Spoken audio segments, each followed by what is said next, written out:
ఒకటి ఇప్పుడు మీరు అన్నట్లుగా చికెన్ పాక్స్ రాకుండా ఉండడానికి, చికెన్ పాక్స్ రావడానికి కారణం మన బాడీ వేడిగా ఉండటం లేదా ఎక్కువ హీట్ ని జనరేట్ చేయడం ఒకటి, అండ్ రెండోది ఇమ్యూనిటీ బూస్టప్ లేకపోవడం, తర్వాత గట్ హెల్త్ పాడవడం. ఈ మూడిటి వల్లే చికెన్ పాక్స్ అనేది వస్తూ ఉంటుంది. సో చికెన్ పాక్స్ రాకుండా ఉండడానికి ఏం చేయాలనేది మీరు చెప్పారు. చికెన్ పాక్స్ వచ్చిన తర్వాత, ఎఫెక్ట్ అయిన తర్వాత చాలా మంది హోమ్ ట్రీట్మెంట్స్కి ఇప్పటికీ కూడా ప్రిఫర్ చేస్తూ ఉంటారు. సో మసూచికి కానీ చికెన్ పాక్స్కి కానీ స్మాల్ పాక్స్కి కానీ సో ఇంటి వైద్యాలే ఎక్కువగా ప్రిఫర్ చేస్తూ ఉంటారు. సో అటువంటి వాళ్ళకి బేసిక్గా సో ఎలాంటి వైద్యం ఉంది ఆయుర్వేదంలో, అండ్ వాళ్ళు చేసే వైద్యానికి ఆయుర్వేదానికి ఏమైనా లింకప్ ఉందా? మనకి ఇలాంటి వ్యాధులు సీజనల్గా రాబోతున్నాయి అనేది మనకి ఉగాది దగ్గర నుంచి రావడానికి అవకాశం ఉంటుంది. సో ఉగాది దగ్గర నుంచి కేర్ తీసుకుంటే చాలా వరకు మనం రాకుండా వేసవకాలం కామ్గా కూల్గా వెళ్ళిపోయేలాగా ప్లాన్ చేసుకోవచ్చు.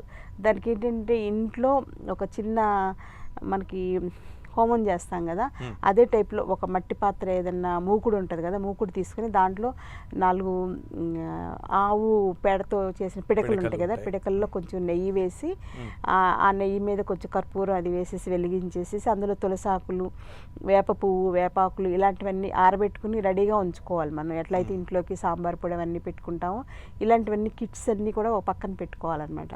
అవి వేసేసి పొద్దున సాయంత్రం దీపారాధన చేసి ఇంటి మధ్యలోనూ ఇల్లంతా ఒకసారి అలా తిప్పి చూపిస్తుంటే ఇంట్లో ఉండేటువంటి మీరు చెప్పిన పాజిటివ్ ఫ్యాక్టర్స్ ఉంటాయి కదా, అవన్నీ కూడా ఎలిమినేట్ అయిపోతే మస్ట్ రిపెల్లెంట్గా కూడా యాక్ట్ చేస్తాను అన్నమాట. 2 రకాలుగా బెనిఫిట్.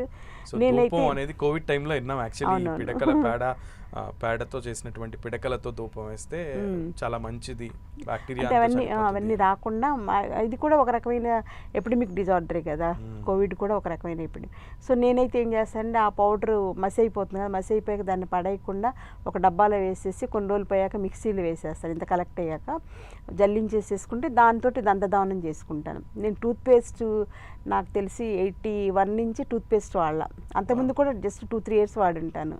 ఎప్పుడు మాకు చిన్నప్పటి నుంచి కచ్చికలు ఇవే అలవాటు. వాడడం వల్ల లాభాల కంటే అనర్థాలే ఎక్కువ. అనర్థాలు కాదు, క్యాన్సర్ కూడా వస్తుంది. లేటెస్ట్ రీసెర్చ్ ప్రూవ్డ్ అనమాట. టూత్పేస్ట్లో వాడేటువంటి ఒక రకమైనటువంటి 2 రకాల కెమికల్స్ కలుపుతారు. అంటే ఫ్రోదీనెస్ రావడానికి ఒకటి, కలర్ కోసం ఒకటి, 2 రకాలు కలుపుతారు. ఆ రెండింటి వలన క్యాన్సర్ కూడా వస్తుంది అనేది లేటెస్ట్ రీసెర్చ్ అనమాట.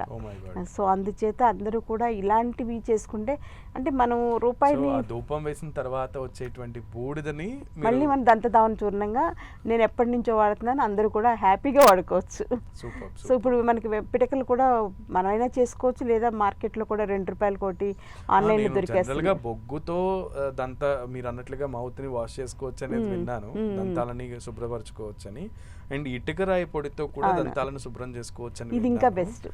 ఇప్పుడు చెప్పే గోవుకు సంబంధించినవి పంచామృతాలు అంటాం కదా, అందులో ఏదైనా సరే మనం పొద్దున్నే లేసి టచ్ చేసి నోటికి టచ్ అయితే అది యాంటీ క్యాన్సరస్కి యాక్ట్ చేస్తుంది.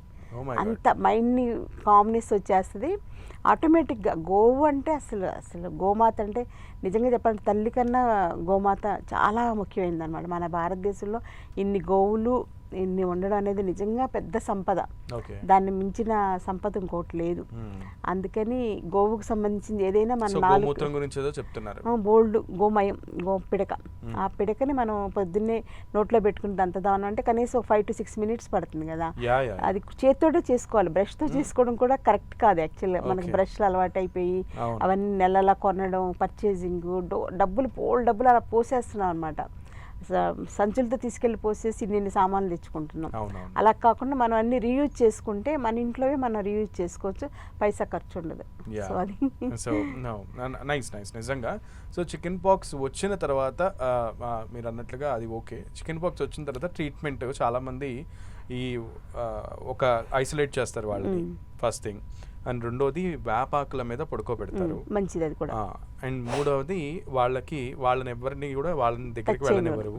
సో వాళ్ళు అలానే ఉంటారు. పసుపు వాళ్ళకి పూస్తారు. కరెక్ట్. సో అండ్ గాలి ఐ మీన్ బయట గాలి లోపలికి రానివ్వకుండా ఉండే రక్క, లేదంటే వీళ్ళ గాలి బయటకి వెళ్లకుండా ఉండే రకంగా ఐసోలేట్ చేస్తారు. సో ఈ వైద్య చికిత్సా విధానం ఎంతవరకు కరెక్ట్? ఆయుర్వేదం ఏం చెప్తుంది? ఇవన్నీ చాలా కరెక్ట్. మాకు ఆయుర్వేదం ఇలాగే చెప్తారు. మీరు గమనించండి, పోస్ట్ నేటల్ డెలివరీ అయిన వాళ్ళని కూడా ఒక గదిలో ఉంచేస్తారు. ఆ గదిలోకి అందరూ వెళ్ళకూడదు, కాళ్ళు కడుక్కుని వెళ్ళాలి, పిల్లల్ని ఎత్తుకోకూడదు, ఇవన్నీ చాలా రెస్ట్రిక్షన్స్ ఉంటాయి.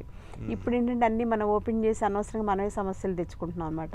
సో అందుచేత అవన్నీ చాలా కరెక్ట్. అన్నీ అంత దూరదృష్టితోటి ఎంత సైంటిఫిక్గా వాళ్ళు ప్లాన్ చేశారు చూడండి. ఐసోలేట్ చేయడం వల్ల ఏంటంటే ఒకరి నుంచి ఒకరికి సంక్రమించకుండా ఉంటుంది అనేది మెయిన్ ఇది. వాళ్ళకి ఫుడ్ కూడా అక్కడ సపరేట్గా పెట్టేస్తారు తీసుకోవడం. సో మెయిన్ ఏంటంటే ఆ టైంలో చలవ చేసే ఆహారం తీసుకోవడం చాలా ఇంపార్టెంట్. మజ్జిగ చారని ఇలాంటివన్నీ కూడా, పెసరపప్పుతో చేసిన మజ్జిగ చారని, మజ్జిగ ఇలాంటివి వాడుకోవడం వలన వాళ్ళకి ఇమ్యూనిటీ పెరుగుతుంది, బాడీలో వేడి తగ్గుతుంది. అలా చూసుకోవాలి. తర్వాత రాగి జావని మజ్జిగ కలుపుకుని తీసుకున్నా కూడా చాలా చలవ చేస్తుంది. అది కూడా మంచి ప్రోబయోటిక్ యాక్టివ్. అందుకే పల్లెటూరులో గిరిజనుల్లో వాళ్ళు ఏంటంటే దాన్ని అంబలి కింద కాస్తారు. అంటే ఇవాళ కాసిన రాగి జావని కొంచెం ఉంచుతారు, మర్నాడు కాసిన రాగి జావలో చల్లారాక ఇది కలుపుతారు. అలా రోజు కొంచెం అలా యాడ్ ఆన్ చేసుకుంటూ ఉంటే అది మంచి ప్రోబయోటిక్గా తయారవుద్ది అనమాట. సో అది వాడుకుంటే కూడా చాలా మంచిది. సో గట్ హెల్త్ని ఇంప్రూవ్ చేసేలాగా పసుపు ముద్ద తినిపించడం. మీకు విలేజ్లో కూడా అమ్మాయిలు మెచ్యూర్ అయినప్పుడు ఒక 5 days ఇంత పసుపుని ఉండలా చేసేసి పొద్దున్నే ముంగిస్తారు పరగడుపున. అంటే బ్లడ్ అంతా ప్యూరిఫై చేస్తుంది, అందులో చెడు ఏమైనా ఉన్నంతా బయటకు వెళ్ళిపోతుంది అని చెప్పేసి అదొక ఫినామినా అనమాట. సో అలాంటివన్నీ కూడా మనం పసుపుని కూడా ఒక ముద్దలాగా మింగించడం కూడా చాలా బాగా పనిచేస్తుంది. ఇంకా ఆయుర్వేదిక్లో ఏంటంటే చలవ చేయడానికి చందనాదివటి, చందనాసవ ఇలాంటి మెడిసిన్స్ ఉన్నాయి. అవి తర్వాత సుగంధి వాటర్ ఉంటుంది కదా, సుగంధి వాటర్ కూడా బాగా చలవ చేస్తారు, తయారు చేస్తారు కదా, అది కూడా చాలా మంచిది. అలాంటివన్నీ చలవ చేసేవన్నీ ఒకసారి మళ్ళీ పాత రోజుల్లోలాగా అన్ని గుర్తు తెచ్చుకుని ఎవరికి వాళ్ళు ఇంట్లో నేను చెప్పినవన్నీ ట్రై చేయొచ్చు. ఇంకా ఆయుర్వేదిక్లో మంచి మెడిసిన్స్ చెప్పాను కదా, చందనాసవ, చందనాదివటి ఇలాంటివన్నీ వాడుకోవచ్చు. ఒకళ్ళు పస్ట్యూల్స్ లాగా చీంపొక్కులు అవి ఉంటాయి కదా, ఇది నెక్స్ట్ వచ్చేది చీంపొక్కులు వస్తాయి కదా. సో వాటికి ఏంటంటే ఆయుర్వేదంలో మంచి మంచి మెడిసిన్స్ ఉన్నాయి. కైశోర గుగ్గులు, కాంచనార గుగ్గులు, ఇలాంటి గుగ్గులు ప్రిపరేషన్స్ ఉంటే అవి మార్నింగ్ ఒక 2 టాబ్లెట్లు, ఈవినింగ్ ఒక 2 టాబ్లెట్లు ఫుడ్తో పాటు వేసుకోవాలన్నమాట. వేసుకుంటే ఆ చీముకు సంబంధించిన పస్సు ఇన్ఫెక్షన్ అంతా కూడా బయటికి పంపించేయాలి. సో మన ఆ టైంలో ఏంటంటే యాంటీబయాటిక్స్ వాడిస్తారు. యాంటీబయాటిక్స్ ఏంటంటే సప్రెస్ చేస్తుంది పస్సుని. ఆ సప్రెస్ చేయడం అనేది డీప్గా బోన్స్లోకి వెళ్ళిపోయి రకరకాల హెల్త్ ప్రాబ్లమ్స్ ఇన్ ఫ్యూచర్ ఇంకా పెద్ద పెద్ద ప్రాబ్లమ్స్లో పెడుతుంది. ఆయుర్వేదం ఏంటంటే లోపల నుంచి దాన్ని బయటికి పంపించేసేస్తాం. ఏదైనా చెడున్నా, శత్రువు ఉన్నా, మనం చెదపట్టినా బయటికి పంపించేస్తాం, కానీ దాన్ని సప్రెస్ చేయం కదా. సో సప్రెషన్ వల్ల ముందు ఇంకా పెద్ద ప్రాబ్లమ్స్ వస్తాయి. బయటికి పంపించేసేస్తే ఎలిమినేషన్ చేస్తున్నాం కాబట్టి మళ్ళీ ప్రాబ్లమ్స్ రావు, బెటర్ హెల్త్లోకి వెళ్తాం. అది ఆయుర్వేద కాన్సెప్ట్. సో జనరల్గా చాలా మందికి మీరు చెప్పిన ఆహార పదార్థాలన్నీ అద్భుతంగా ఉన్నాయి, కానీ తీసుకుండానికి వాళ్ళకి సహకరించదు. నోట్లో కూడా అమ్మవారు పూసేస్తూ ఉంటారు. సో చాలా మంది ఐ మీన్ చికెన్ పాక్స్ అనేది హెవీగా వచ్చేస్తే నోరు కూడా ఓపెన్ చేయలేనంత పెయిన్ ఉంటుంది, అండ్ జనరల్గా తీసుకోలేరు, ఏది కూడా ఇంటేక్ ఉండదు. అటువంటి వాళ్ళకి ఎటువంటి ఫుడ్ ని సజెస్ట్ చేస్తుంది? అది దంతధావన చూర్ణం చెప్పాను కదా, దాన్ని ఎక్కువగా పుక్కిలు పట్టుతూ ఉండడం. అంటే పొద్దున్నే సాయంత్రం పళ్ళు తోముకున్న నోట్లో అది వేసుకుని, ఆ భస్మం వేసుకుని పుక్కిలు పట్టుకోవడం, అది ఒక పద్ధతి. ఇంకోటి ఏంటంటే త్రిఫలా చూర్ణం అని ఉంటుంది, ఆయుర్వేదం అందరికీ తెలుసు. త్రిఫలా చూర్ణాన్ని వేడి నీళ్ళలో మరిగించేసేసి డికాక్షన్ ఒక పక్కన పెట్టుకుని ఎప్పుడు ఫ్రీక్వెంట్ ఎవ్రీ 1 hourకి త్రిఫలా డికాక్షన్లో కొంచెం సాల్ట్ కూడా కలుపుకొని నోరు పుక్కిలు పడుతూ ఉంటే ఆ పుక్కిళ్ళు పట్టడం వలన ఈ త్రిఫలాలో ఉండే యాంటీబయాటిక్ యాక్షన్ వలన పుళ్ళవి మానిపోతే త్రిఫలా ఇంకోటి ఏంటంటే బ్లడ్ను కూడా ప్యూరిఫై చేస్తుంది. అందుకని 2 రకాలుగాను వాళ్ళకి బెనిఫిట్ ఉంటుంది. అప్పుడు గట్ కూడా క్లీన్ అవుతూ ఉంటుంది అన్నమాట. త్రిఫలా రసం మనం మింగినా కూడా మంచిది, అదేం చెడు చేయదు. కాబట్టి అంటే ఆయుర్వేదంలో దీన్ని గండూషం అంటాం. అంటే దంతధావనం చేసిన తర్వాత గండూష ప్రక్రియ ఆచరించాలన్నమాట తప్పనిసరిగా అందరూ.